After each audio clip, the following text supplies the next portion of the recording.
আসসালামু আলাইকুম রহমতুল্লাহ বরকাত। আমি এখানে আমাদের বাড়ির পাশে এই রাস্তায় এই যে আম গাছের নিচে বসে বসে মোবাইল টিপতেছি, ফেসবুক দেখতেছি। তো এই মুহূর্তে আমার একটা ভিডিও চোখে পড়লো। আমি এখানে বসে বসে মোবাইল টিপতেছি, একটা শাক পাতা হাতে নিয়ে, যে শাক পাতা। তো বিষয় হচ্ছে আসলে ওইগুলো না, আমি যে বিষয় নিয়ে কথা বলতে চাইতেছি এটা হচ্ছে যে এসকন, আমাদের বাংলাদেশে যে এসকন নামক সংগঠনটা মাথা ছাড়া দিয়ে উঠেছে।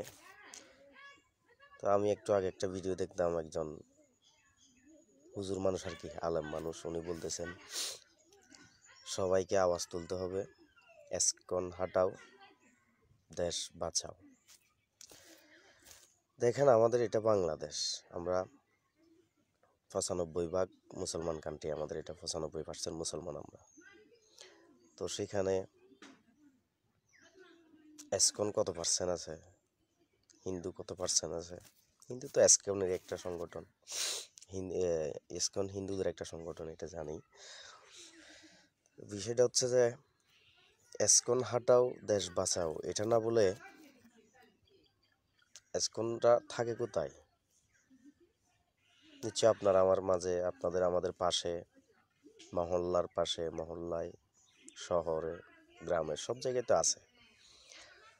তো এসকন হাটাও, দেশ বাঁচাও, এই স্লোগানটা না তুলে আমার মনে হয় সবাই মিলে, আমরা মুসলমান আমরা যারা আছি সবাই মিলে এসকনদের চিহ্নিত করা উচিত, এবং এসকনদের চিহ্নিত করে ওদের আইনের আওতায় আনা উচিত, আইনের হাতে তুলে দেওয়া উচিত, না হলে গণপিটুনি দিয়ে মারা উচিত আমার মনে হয়।